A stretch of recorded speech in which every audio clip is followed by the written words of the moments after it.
Hi student, welcome to my channel Indus Brains Education. So today we are going to start chapter 6 and the title is that from a kingdom to an empire. Rohan's rupees. Rohan clutched the crisp notes that her grandfather had given her on her birthday. Rohan की birthday पर उसके जो grandfather होते हैं वो उसको एक note देते हैं. While she badly wanted to buy a new CD, she also wanted to just see and feel the brand new. वो बैडली जो है एक नई सीडी खरीदना चाहती थी, बल्कि वो बैडली जो है वो एक नया ब्रांड न्यू नोट भी देखना चाहती थी. It was then that she notice that all of them had a smiling face of Gandhi ji printed on the right. अब देखते हैं कि राइट हैंड साइड पे जो नोट की एक बहुत ही स्माइलिंग फेस होता है किसका, महात्मा गांधी का, एंड वो स्माइल कर रही है. एंड एक टाइनी सेट होता है लायंस का, कहाँ पे, लेफ्ट में. तो अब यहाँ पे क्वेश्चन ये है कि ये जो महात्मा गांधी है और लायन की जो आपको पिक्चर देखने को मिलती है ये एक्चुअली में क्यों है. लायंस जो हम देखते हैं नोट्स पे और कॉइन्स पे, इनकी हिस्ट्री बहुत लंबी है. इनको कार्व किया था स्टोन पे, जैसे पत्थर होता है, पत्थर पे कार्व करके फिर ये स्टोन, पत्थर पे कार्व करके ये लायन जो है ये बनाए गए. और एक जो स्टोन पिलर है सारनाथ में, सारनाथ के एक स्टोन के पिलर के ऊपर इनको रखा गया है. ठीक है. अब ये जो है, before we find out what was written in these inscriptions, let us see why his kingdom was golden empire. Ashoka जो है, अशोका ने ये अपने जो है पिलर्स बनाए थे, उन पे उसने कुछ उसने इंस्क्रिप्शंस भी लिखे थे. अब उनमें कुछ मैसेजेस था, तो ये जानने के लिए हम पढ़ते हैं. Empire that Ashoka rule was founded by his grandfather Chandragupta Maurya. ठीक है. मोर देन 2300 ईयर्स अगो, लगभग 2300 साल पहली बात है. चंद्रगुप्ता मौर्य के दादा थे, अशोका के दादा थे चंद्रगुप्ता मौर्य, जिन्होंने ये क्या किया था, पाया था इसका जो अंपायर है उसको. इस Ashoka rule was founded by his grandfather. Chandragupta एक सपोर्टेड थे एक वाइस मैन से जिनका नाम था चाणक्य या फिर कौटिल्य. ठीक है. Chanakya, C for Chandragupta and C for Chanakya and K for Kautilya. बहुत सारे जो चाणक्य के आइडियाज थे वो किस बुक में लिखे थे, जिससे अर्थशास्त्र, एक किताब है जिसमें चाणक्य ने अपने आइडियाज को लिखा है. तो डायनेस्टी क्या होती है, जब मेंबर्स जो है सेम फैमिली के वो रूलर्स बन जाते हैं वन आफ्टर अनदर, तो हम उसको डायनेस्टी बोलते हैं. जैसे कि एक आपके ग्रैंडफादर रूलर रहे हैं, फिर आपके फादर है, ठीक है, फिर आप है, फिर आपके जो बेटा है, फिर आपका जो पोता है, राइट. तो एक ही फैमिली के जब रूलर आते हैं तो उसको हम बोलते हैं डायनेस्टी. मौर्य की एक डायनेस्टी थी जिसमें 3 इंपॉर्टेंट रूलर थे. पहले जो थे वो चंद्रगुप्ता थे, उनके बेटे थे बिंदुसारा, और बिंदुसारा के पुत्र जिनका नाम था अशोक, द ग्रेट अशोक. इनमें सबसे ज्यादा जो फेमस जो रूलर हुए हैं वो है अशोका, और उनके बारे में हम बहुत डिटेल में पढ़ेंगे. बहुत सारी सिटीज थी अंपायर में, जिसको हमने ब्लैक डॉट से इसको मार्क किया हुआ है मैप में. ये सिटीज इंक्लूड करती थी जैसे आपकी पाटलिपुत्र जो बिहार में है, ठीक है, तक्षशिला, टैक्सिला एंड उज्जैन. टैक्सिला जो है एक गेटवे था to the north west including central Asia. जैसे कि आप जो है अगर सेंट्रल एशिया की तरफ जाओगे तो ये एक गेटवे की तरह था टैक्सिला. ठीक है. अब जबकि उज्जैन था, वो उज्जैन कौन से रूट पे पड़ता था, जैसे आप नॉर्थ इंडिया से साउथ इंडिया जाओगे तो यहाँ पे आपका इस पे उज्जैन पड़ेगा. जो भी मर्चेंट थे, जो भी ऑफिशियल्स थे और जो क्राफ्ट्स पर्सन्स थी, प्रोबेबली वो इन शहरों में रहते थे. ठीक है. The places where inscriptions of Ashokas have been found are marked with red dots. These were included within the empire. Name the countries where Ashoka inscription have been found. Which Indian states were outside the empire? अब जैसे अशोका के जो inscriptions है वो आपको country के बाहर भी मिलेंगे, इतना पॉपुलर ये किंग रहे हैं ग्रेट अशोका. दूसरे एरियाज में there were villages of farmers and herders. ठीक है. हर्डर्स जो है और फार्मर एक गांव में ये लोग रहते थे. कुछ एरियाज में जैसे कि सेंट्रल इंडिया की बात करें तो यहाँ पे फॉरेस्ट थे जहाँ पे लोग गैदर होते थे, फॉरेस्ट प्रोड्यूस को गैदर करते थे और एनिमल्स को भी हंट करते थे ताकि वो अपना खाना उनसे प्राप्त कर सके। लोग जो डिफरेंट पार्ट्स में थे एम्पायर के वो डिफरेंट लैंग्वेजेस बोलते थे। अभी आपको एक भारत का नक्शा दिखेगा, ये मौर्य एम्पायर के टाइम का नक्शा है।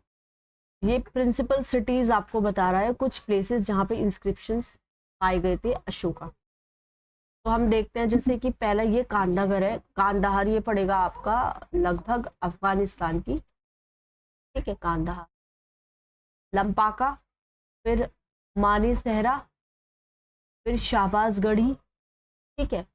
अब ये है आपका कालसी, मेरठ, बहापुर, चोपड़ा, लुम्बिनी, लोरिया, सन्नाटी है, सुपारा है, गिरनारा है, रूपनाथ है, सांची और पांगुरैया, मास्की, येरागुड़ी और ब्रह्मगिरी और ये जोगुड़ा, हौली, ठीक है। उसके बाद अब ये जो लोग थे ये डिफरेंट काइंड्स ऑफ फूड को खाते थे और डिफरेंट काइंड्स ऑफ क्लोथ्स जो है उनको पहनते थे। Our empire different from kingdom, एक तरफ है आपका एम्पायर और दूसरी तरफ है आपका किंगडम। एम्पायर किंगडम से कैसे डिफरेंट था, देखो हम देखते हैं। एम्पायर्स को ज़्यादा रिसोर्सेज की ज़रूरत पड़ती थी राजाओं से ज़्यादा, बिकॉज एम्पायर जो है वो किंगडम से ज़्यादा होती थी and need to be protected by big army. तो जो एम्पायर था, एम्पायर जो था वो बड़े लेवल पे होता था, रिसोर्सेज की भी ज़रूरत ज़्यादा होती थी देन दीज किंगडम्स। तो also they need a large number of officials who collect taxes, और बहुत सारे बड़े ऑफिशियल्स की ज़रूरत पड़ती थी, लार्ज नंबर की, जो टैक्सेस को क्या करते थे, कलेक्ट करते। अब आता है रूलिंग द एम्पायर। जैसे एम्पायर इतना लार्ज था, डिफरेंट पार्ट्स जो थे रूल्ड डिफरेंटली। एरिया जो पाटलिपुत्र के अराउंड था वो किसके कंट्रोल में था, डायरेक्ट कंट्रोल में था एम्पायर की, ठीक है। एम्पायर उस पर डायरेक्ट उसको अपने कंट्रोल में रखते थे जो पाटलिपुत्र के पास थे। इसका मतलब है कि ऑफिशियल्स को अपॉइंट किया जाता था ताकि वो टैक्सेस को कलेक्ट कर सके फार्मर से, हर्डर से, क्राफ्ट पर्सन से, ट्रेडर से, जो विलेजेस में रहते थे और टाउन्स में, किसमें, एरिया में। Officials also punished those who disobeyed the rulers order, जो रूलर्स का जो वो है डिसऑर्डर है उसको अगर वो डिसओबे करते थे तो ऑफिशियल्स उनको भी पनिश करते थे। इनमें से बहुत सारे ऑफिशियल्स को सैलरीज भी दी जाती थी। Messengers went to and fro and spies kept a watch on the official. अब जैसे ये मैसेंजर है वो जाते थे और जो स्पाइस थी spice kept a watch on the official, जो वहाँ पे नज़र रखने के जो काम लोग आते थे, जासूस, वो ऑफिशियल पे नज़र रखते थे। And of course empire supervise them all, और एम्पायर भी इनका सुपरविजन करते थे। इनकी हेल्प से जो रॉयल फैमिली जो मेंबर्स होते थे रॉयल फैमिली के, और उनके पास जो सीनियर मिनिस्टर्स होते, तो यहाँ पे दूसरे एरियाज भी थे या प्रोविंसेस भी थे। Each of these was ruled from a provincial capital such as Taxila और उज्जैन। तो दो जो आपको दूसरे प्रोविंसेस के बारे में आप पढ़ेंगे तो वो टैक्शिला या उज्जैन से रूल उन पे किया जाता था। Although there were some amount of control from Pataliputra, कुछ अमाउंट जो है कंट्रोल का वो पाटलिपुत्र से भी होता था। एंड जो रॉयल प्रिंसेस थे were often sent as governors, local customs and rulers were probably followed.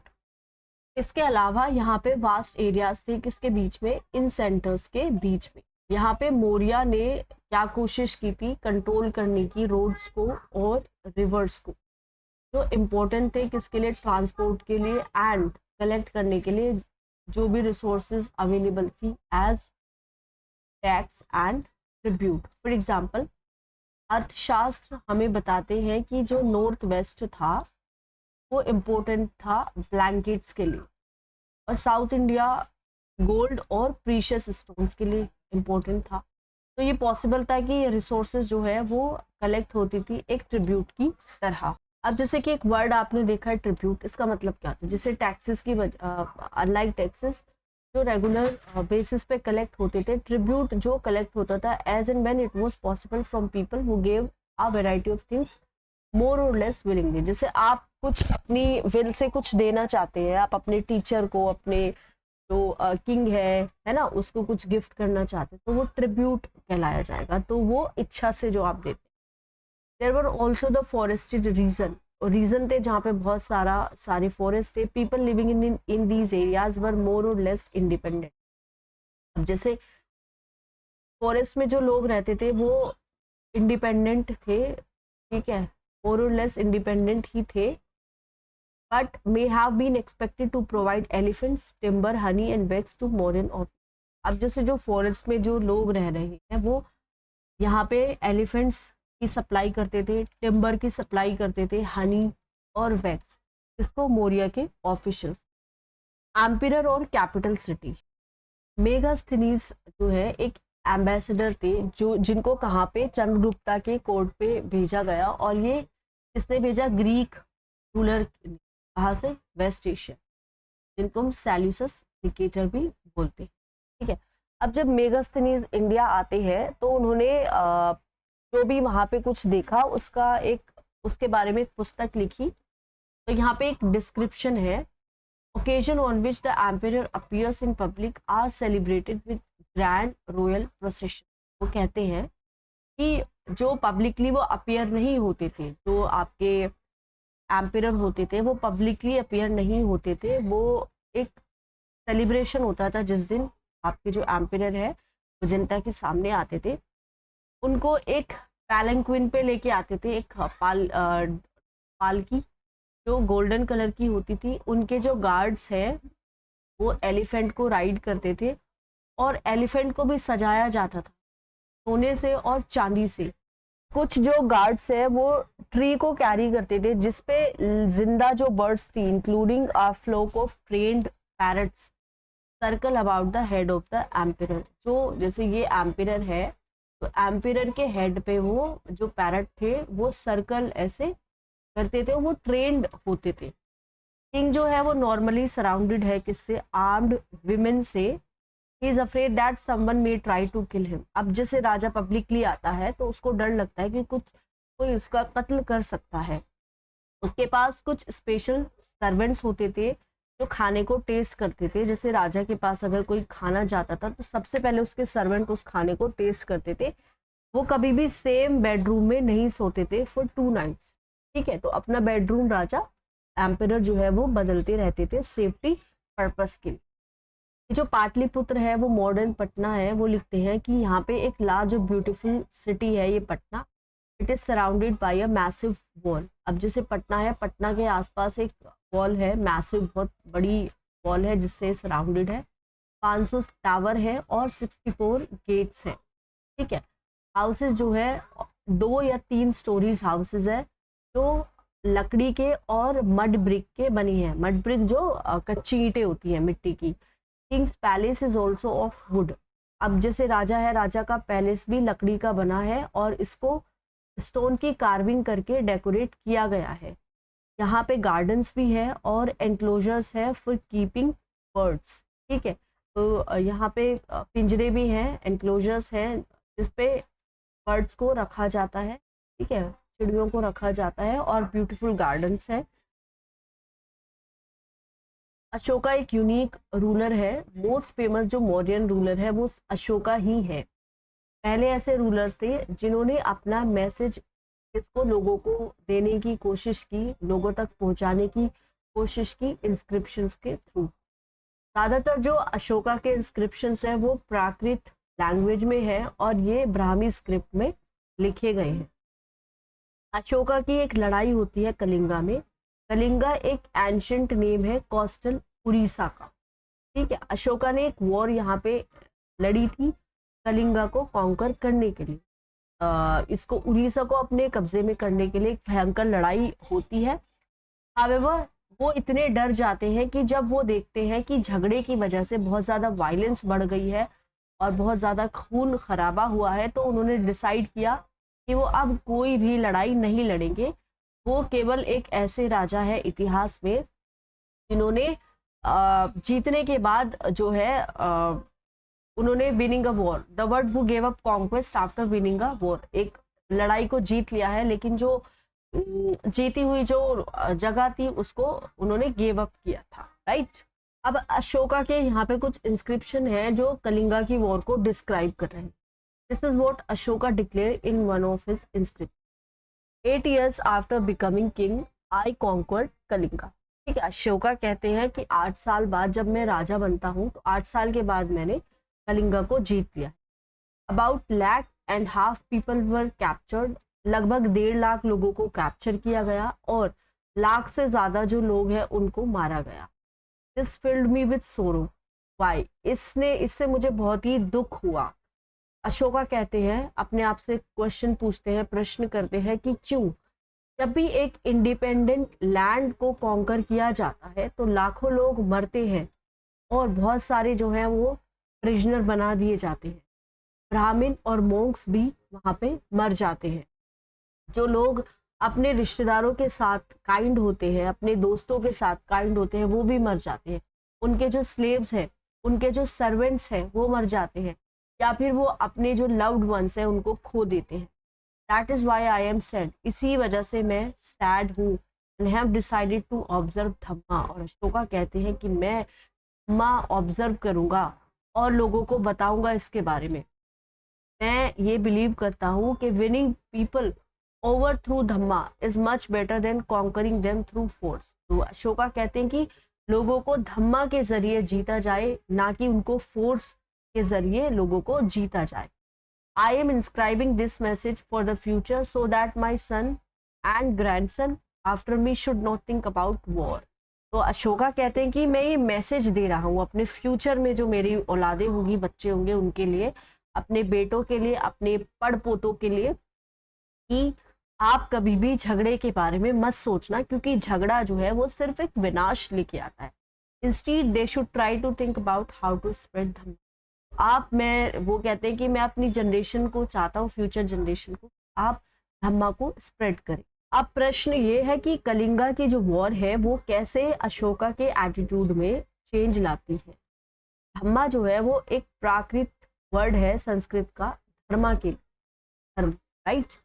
अब अशोका का धर्म क्या था?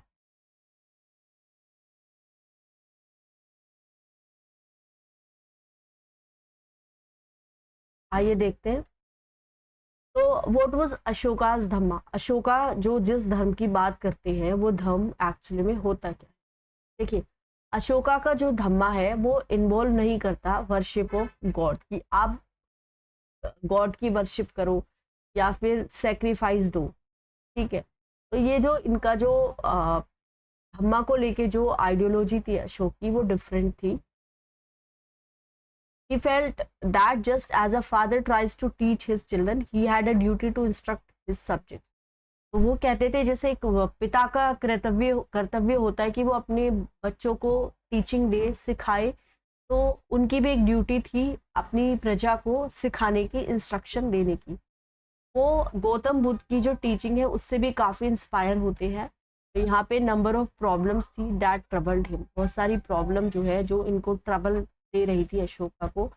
पीपल जो थे एम्पायर में, उन्होंने फॉलो की थी डिफरेंट रिलीजन्स, और कभी कभी इससे क्या होता था, कॉन्फ्लिक्ट्स भी आता था, क्योंकि अक्सर हम देखते हैं कि लोग जहाँ पे अलग अलग धर्म के लोग होते हैं तो उनके विचारों में कॉन्फ्लिक्ट्स की वजह से झगड़ा होता है। और एनिमल्स को सेक्रीफाइस वो लोग करते थे, स्लेव्स है और सर्वेंट्स है, वो भी, उनको भी बहुत ही इल ट्रीटमेंट मिलता था। बिसाइड्स यहाँ पे फैमिलीज में क्वेरल्स होती थी, जो नेबर्स थे वो आपस में झगड़ते थे। अशोका को लगा ये इनकी ड्यूटी है इन प्रॉब्लम्स को सॉल्व करने की, तो उन्होंने अपॉइंट किया ऑफिशियल्स, जिसको बोलते थे धम्मा महामत्ता, जो एक जगह से दूसरे जगह तक जाते थे अशोका की टीचिंग को स्प्रेड करने के लिए, धम्मा को लेके, ठीक है। अब इसके अलावा Ashoka got his message inscribed on rocks and pillars, जो रॉक्स थी, पिलर्स थी, उस पे भी अशोका ने अपना जो मैसेज वो इंस्क्राइब करा लिया, ठीक है। to read his message to those who could not read it themselves.